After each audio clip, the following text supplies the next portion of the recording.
부터 11절까지의 말씀, 신약성경 89페이지, 누가복음 2장 8절부터 11절까지의 말씀, 제가 한 절, 여러분 한 절 교독하겠습니다. 그 지역의 목자들이 밤에 밖에서 자기 양떼를 지키더니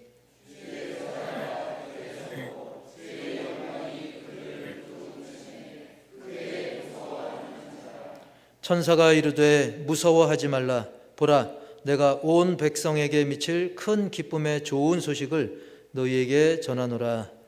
오늘 다윗의 동네에 너희를 위하여 구주가 나셨으니 곧 그리스도 주시니라. 아멘. 우리 제목을 다 같이 시작. 그럼에도 메리 크리스마스. 이런 제목으로 함께 말씀 연회를 나누겠는데요. 오늘은 정말 우리가 오늘날은 회복되어야 될 게 너무 많은 시대를 우리가 살고 있죠. 그래서 아까 장옥조 목사님 얘기도 했지만 우리 하덕규 목사님이라는 분도 계시는데 그분이 쓴 그 노래 중에는 풍경이란 그런 노래가 있어요. 그래서 세상 풍경 중에서 제일 아름다운 풍경은 모든 것들이 제자리로 돌아가는 풍경. 요즘 막 엉망이 되다 보니까 이제는 좀 제자리로 돌아가는 풍경이야말로 가장 아름다운 풍경 아니겠는가.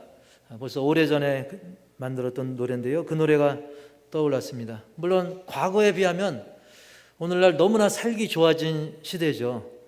다른 걸 떠나서 우리가 쉽게 빨래만 해도 그렇잖아요.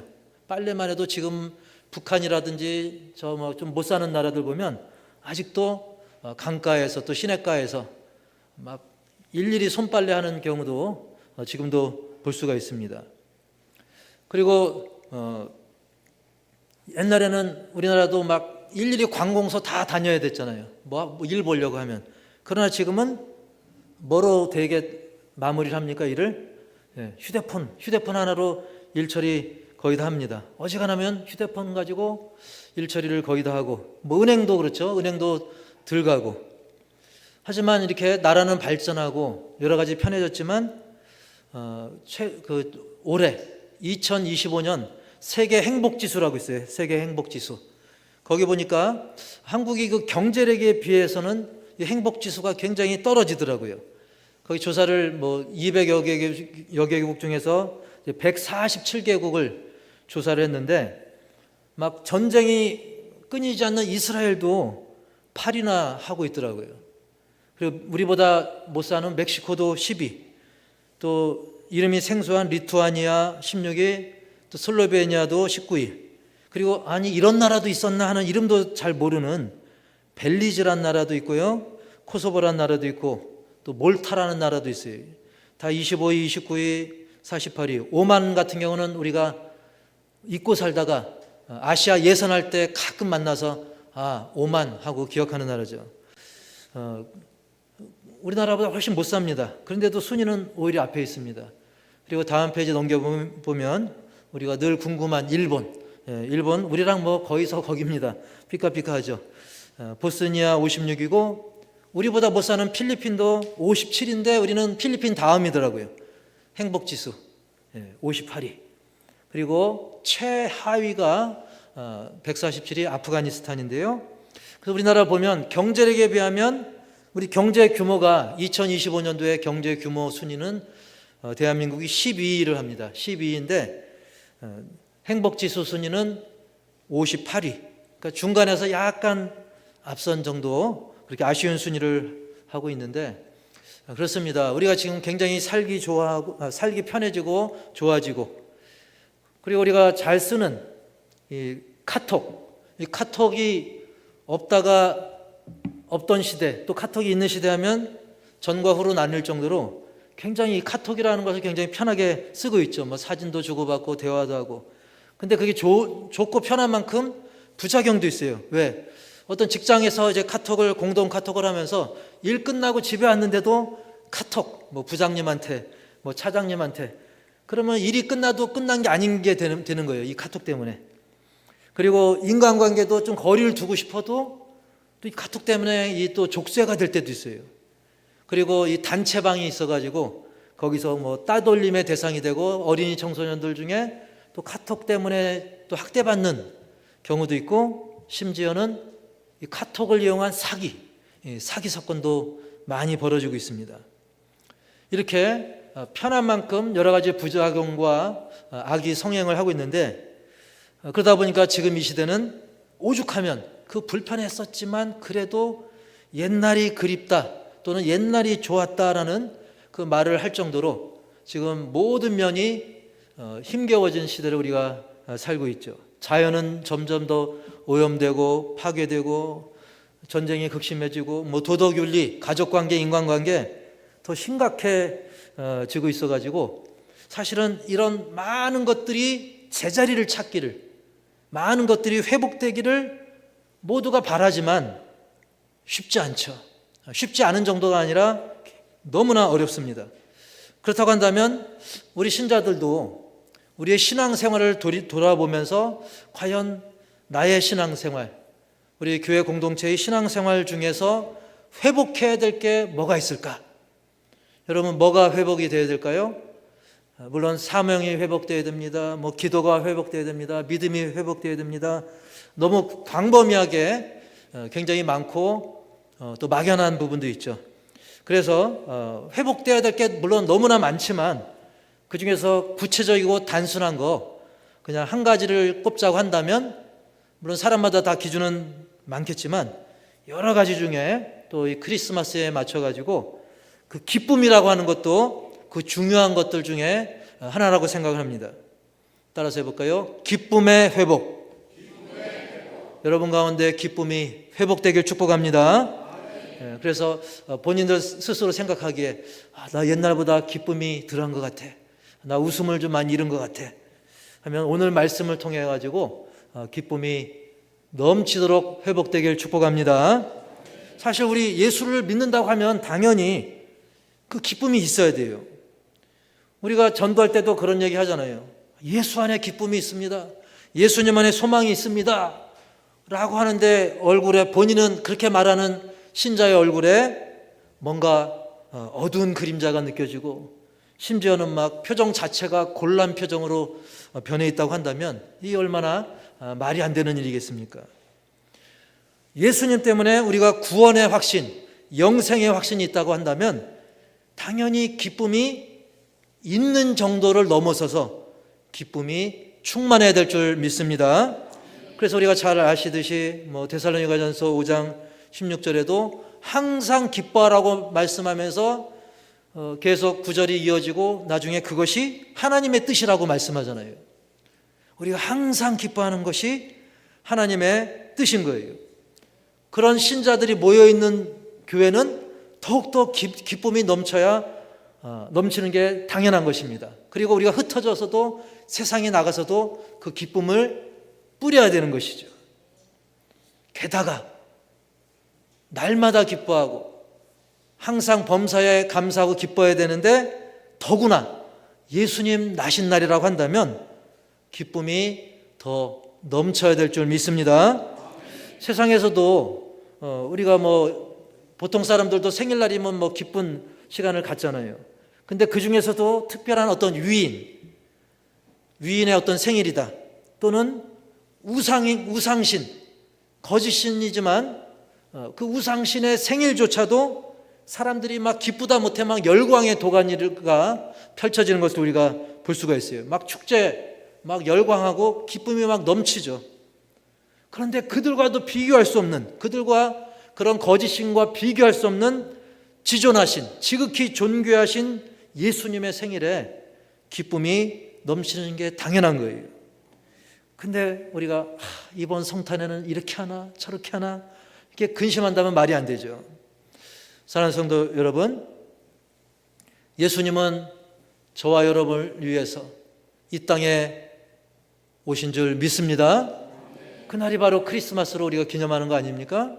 예수님은 그냥 놀러 오신 게 아닙니다. 죄와 사망의 문제 해결해 주시고 영혼 구원을 위해서 그 귀한 생명 주시고자 이 땅에 오셨기 때문에 우리는 진정한 마음으로 감사하면서 축하하고 기뻐하는 것, 무엇보다 날 위해 오셨기 때문에 진정으로 기뻐하는 것이 너무나 당연한 것입니다. 그런데 과연 우리는 조금 전 제가 여쭌 것처럼 성탄을 맞아서 진정 기뻐하고 있는가? 아니면 작년에도 왔던 성탄 올해도 또 왔네. 아니면 귀찮다. 그래도 노는 날이니까 좋아. 여러 가지 사람들마다 다르겠죠. 우리도 혹시 그냥 그 중에 하나 정도로 그저 이 귀한 성탄인데 그럼에도 불구하고 그냥 저냥 대충 이렇게 진정한 기쁨이 없다고 한다면 오늘 말씀을 통해서 그 기쁨이 채워주시기를 축복합니다. 채워질 뿐만 아니라 흘러넘쳐서 많은 주변의 영혼들에게 이 기쁨의 좋은 소식을 전파할 수 있기를 주님의 이름으로 축복합니다. 그래서 더 깊이 생각해 볼 것은 사실 예수님이 이 땅에 오신 것만으로도 대단한 사건이지만 그에 못지않게 어마어마한 사실이 있습니다. 그것은 바로 예수님이 이미 과거에 오셨는데 그걸로 끝나지 않고 그 예수님께서 지금도 우리가 예배드리는 이 순간에도 또 성탄절에도 또 송구영신 또 내년 계속 믿는 우리 안에 계셔가지고 나와 영원토록 동행한다는 사실이에요. 이게 더 또 놀랍고 위대한 사실입니다. 그것을 네 글자로 임마누엘이라고 하지 않습니까? 하나님이 우리와 함께 계시다. 그걸 줄여서 그것을 임마누엘이라고 하는 것이죠. 물론 주님이 우리와 함께 하시는 것은 내 몸 어느 한 구석에 있다는 뜻이 아니라 예수님을 믿는 자들에게 그 마음 중심에 계셔서 친밀하게 나와 그 믿는 자들에게 바로 인격적 교제를 계속 나누고 계시다는 것입니다. 언제 그런 일이 있었나? 라고 혹시 의문을 가지는 분이 있습니까? 우리가 예수님을 묵상할 때마다 또 성경을 읽고 들을 때 또 예수님의 이름으로 기도할 때 또 진심으로 찬양할 때 이 시간처럼 진심으로 정성 다해 예배 드릴 때 우리는 함께 하시는 예수님을 느낄 수 있고 또 믿음으로 확신할 수 있는 것입니다. 이거와 똑같은 그런 경우는 아니지만 마치 군인이 전쟁터에 나갔을 때 보통 군인들은 이렇게 군인 수첩 같은 걸 갖고 다니거든요. 거기에 보면 군 생활하든 전쟁터에 나갔든 이 수첩에 거기 보면 주로 이제 가족 사진, 애인 사진, 또 부인 사진, 또 자녀 사진, 어머니 사진 그걸 가끔 꺼내서 보면서 또는 한쪽 주머니에 넣어놨던 또 편지 같은 걸 읽으면서 그 부모님을 떠올리잖아요. 가족을 떠올리잖아요. 이것이 완벽한 비유는 아니지만 그래서 몸은 떨어져 있지만 그런 걸 통해 가지고 가족과 함께하는 느낌을 받듯이 물론 주님이 나와 동행하시는 것은 그거와 비교할 수 없는 성령으로 인해서 더 깊은 연합입니다. 그래서 예수님을 믿는 자는 누구든지 예수님이 여러분 심령 가운데 함께 하심을 절대로 잊지 마시길 바랍니다. 그렇기 때문에 사단이 하는 일이 뭡니까? 온갖 수단과 방법을 동원해 가지고 우리와 함께 하시는 예수님을 잊어버리게 만드는 거예요. 까먹게 만드는 거예요. 무디게 만드는 것입니다. 그래서 세상의 어떤 일시적인 쾌락, 온갖 거짓된 사상, 또 우리 주변에 있는 모든 것을 이용해 가지고 우리가 살면서 예수님 생각 덜 나게 할 수 있으면 아예 안 나게 하다못해 완전히 딴 생각해버리게 그리고 결국은 핑계대고 그러다가 영영 멀어지게 만드는 게 사단의 역사입니다. 거기에 속지 마시기 바랍니다. 그러므로 우리는 오늘 우리에게 주시는 말씀을 통해서 우리 모두 이 성탄의 기쁨을 회복하고 그 기쁨이 나를 통해서 나의 가족, 이웃들에게 아름다운 그 향기로 퍼져나가기를 축복합니다. 오늘 말씀의 그 내용, 줄거리, 그 배경을 살펴보면 사실은 이 상식적으로 생각해봐도 온 세상을 구원할 메시아, 한 나라의 왕 정도가 아니라 왕자만 태어나도 엄청난데 이건 그 정도가 아니죠. 온 세상을 구할 이 메시아가 태어났다고 하는 그런 엄청난 일이라고 한다면 이거는 왕, 고위 지도층, 주로 그런 사람들에게 소식이 먼저 전해졌어야 될 것 같은데 누구에게 이 사실이 알려집니까? 오늘 본문에 보면 바로 목자들에게 그 귀한 소식이 알려지는 것을 우리가 볼 수가 있습니다. 목자 하면 요즘은 목축업자 사장님이라고 불릴 수 있지만 당시의 목자는 굉장히 투박하고 억세고 고되고 심지어 천대까지 받는 그런 직업입니다. 그리고 늘 양과 함께 막 양틈에서 자기도 하고 양과 함께 구르다 보니까 그 막 몸에 옷에 몸에 막 그 양의 누린내가 막 몸에 배어 있는 사람들이에요. 뭐 대충 샤워해도 사람들한테 그 냄새가 날 정도로. 그러나 하나님은 이 구세주 탄생의 이 귀한 소식을 왜 이렇게 천하고 낮은 자들에게 알리셨을까요? 그렇습니다. 하나님께서는 남녀노소 빈부귀천을 따지지 않고 그 누구에게라도 이 구원의 소식을 전해주시고 만나주시고 역사해주시는 하나님이라는 사실을 알려주기 위한 것입니다. 오늘날도 우리는 좀 높은 사람, 좀 격이 있는 사람 만나려고 한다면 좀 세수도 하고 머리에 뭐도 좀 바르고 좀 청결하게, 그리고 옷차림도 좀 신경 쓰지 않습니까? 그러나 하나님 앞에서 우리가 갖춰야 될 것은 다른 어떤 준비물보다, 어떤 격식보다 하나님의 은혜를 사모하며 사랑하는 마음, 그리고 겸손함인 줄 믿습니다.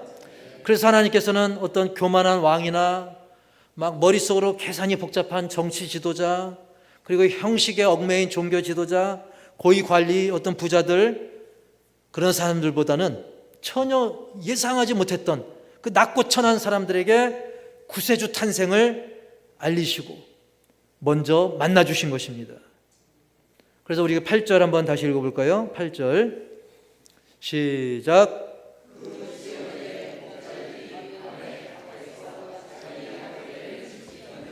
아멘. 예. 그 지역의 목자들이 밤에 밖에서 자기 양떼를 지키더니 남들 쿨쿨 잘 그 시간에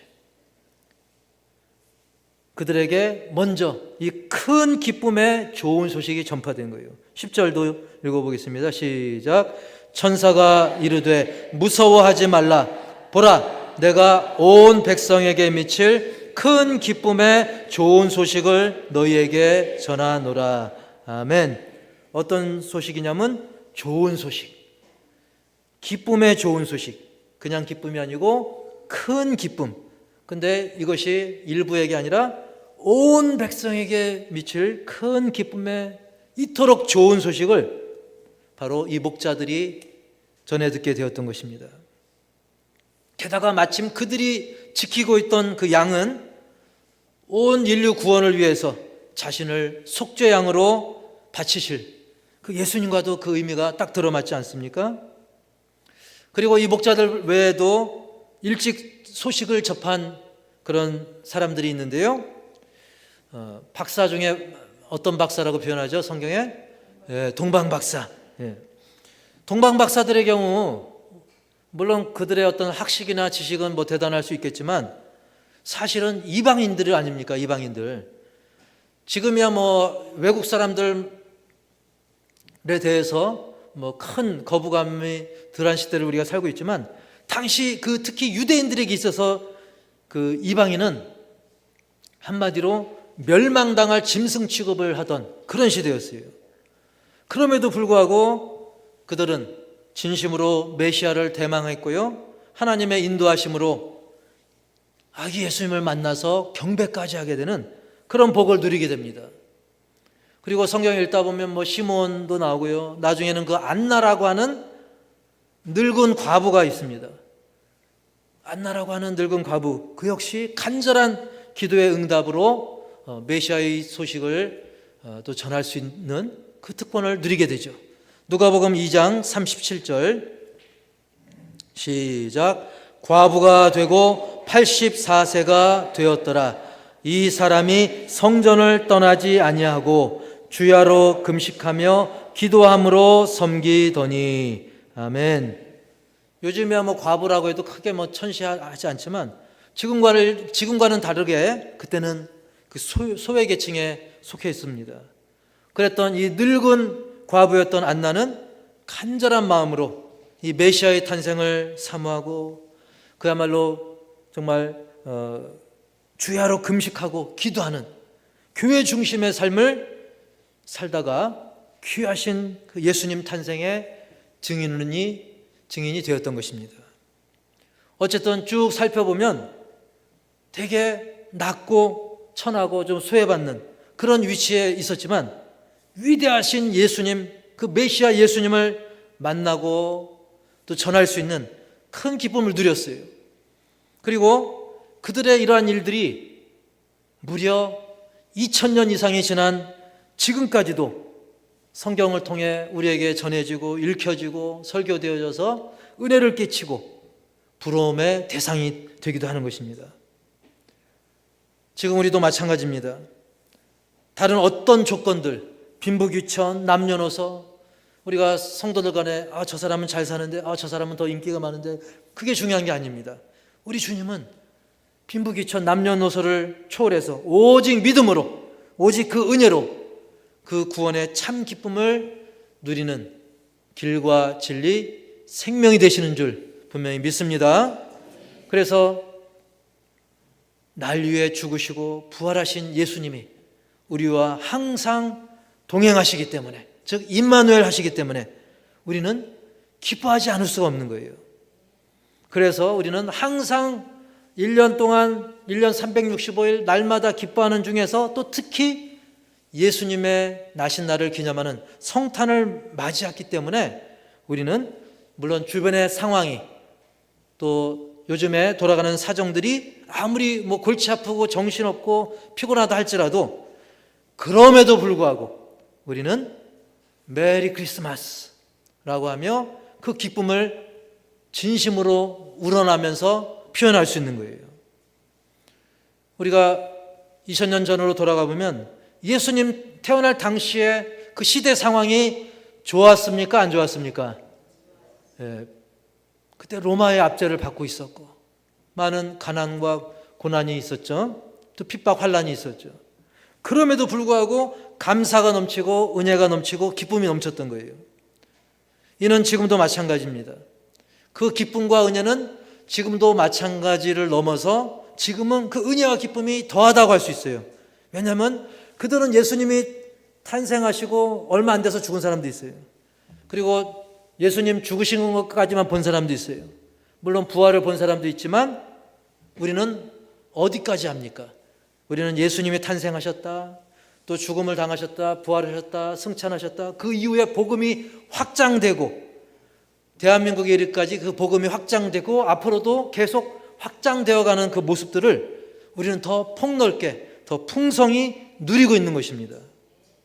그래서 우리는 지나가는 말로서가 아니라 그냥 계절, 시즌이니까 하는 그런 인사가 아니라 진정한 감사와 기쁨으로 성탄 인사를 나눌 수 있는 거예요. 보니까 아까 광고 시간에 깜빡 서로 인사하는 걸 깜빡했는데 이때를 위함인 것 같습니다. 우리 서로 앞뒤좌우 그런 마음을 담아서 메리 크리스마스 앞뒤좌우로 한번 인사해 볼까요? 시작. 메리 크리스마스. 앞뒤좌우 밝은 표정으로. 진심을 담아서 할 수 있는 거예요. 왜? 너무나 큰 은혜를 누렸고 누리고 있고 앞으로 누릴 것이기 때문에. 근데 우리가 뭐 해마다 잠깐 그 의미를 짚고 넘어갔지만 올해도 짚어보면 메리 크리스마스 때 메리가 뭡니까? 어떤 사람은 강아지 이름이요. 근데 그게 아니라 메리는 원래 뜻이 뭐라고요? 즐거운, 행복한. 여러분 우리가 즐겁고 행복하려면 사실은 믿음이 있기에 가능합니다. 지금 시대가 죽을 일이 쌓여 있잖아요. 그래도 믿음이 있으니까 즐겁고 행복합니다. 나는 구원받았으니까 메리하다, 즐겁다, 행복하다. 하나님 자녀가 되었으니까 메리, 즐겁고 행복하다. 천국 상급, 영생이 준비됐기 때문에 그래서 믿음이 있으면 감사할 게 사방천지인 것입니다. 그러므로 우리는 범사에 항상 기쁨이 넘치고 감사가 넘쳐야 될 줄 믿습니다. 그러니까 우리는 매일이란 말을 붙여서 인사할 수 있는 거예요. 그 다음에 매일이 다음에 뭐예요? 크리스마스인데 그 중에 크리스. 크리스가 크라이스트의 그 앞부분, 그걸 줄여서 그냥 크리스마스랑 결합하면서, 그래서 원래는 크라이스트 마스 줄여서 크리스마스 그러는 건데, 이 크리스에 해당되는 부분은 그리스도의 뜻이 뭡니까? 기름 부음 받은 자. 옛날에는 왕과 제사장, 선지자에게 기름을 부었죠. 우리 예수님은 만왕의 왕으로 오셨고 제사장으로서 우리의 모든 죄 문제를 해결하시되, 제사장은 양을 잡았지만 예수님 스스로가 희생의 어린 양이 되셔서 우리를 위해 죽으신 그리스도이신 것입니다.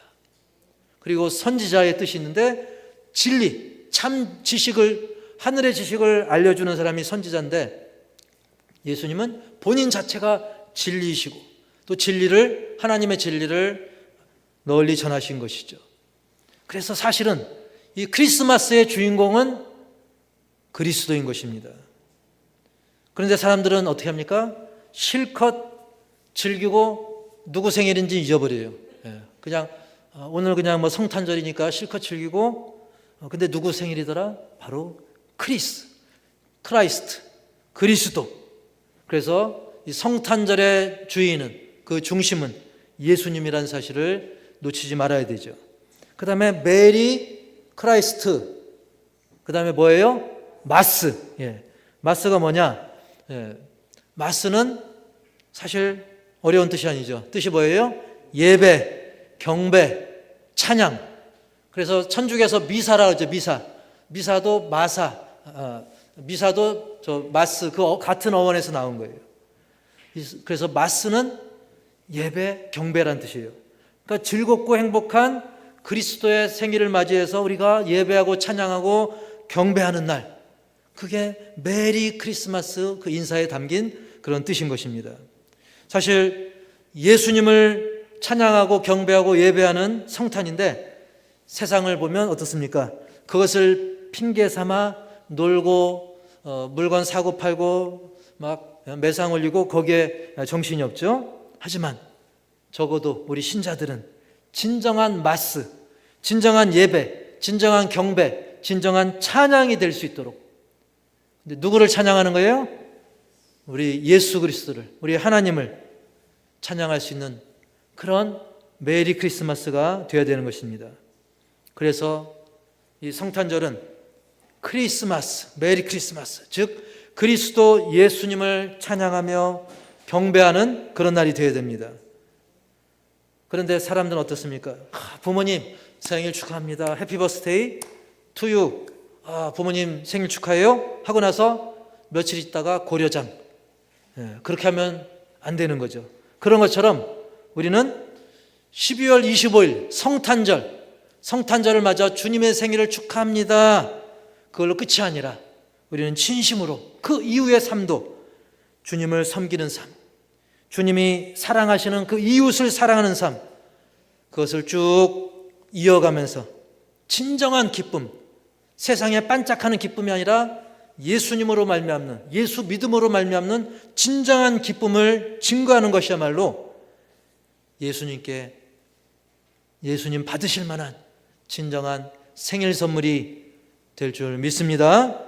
그래서 아무쪼록 우리 성탄의 감동과 은혜가, 그 기쁨이 1년 365일, 그래서 내년 이 크리스마스가 올 때까지, 아니 주님 다시 오실 때까지 계속되는 저와 여러분이 다 되기를 주님의 이름으로 축복합니다.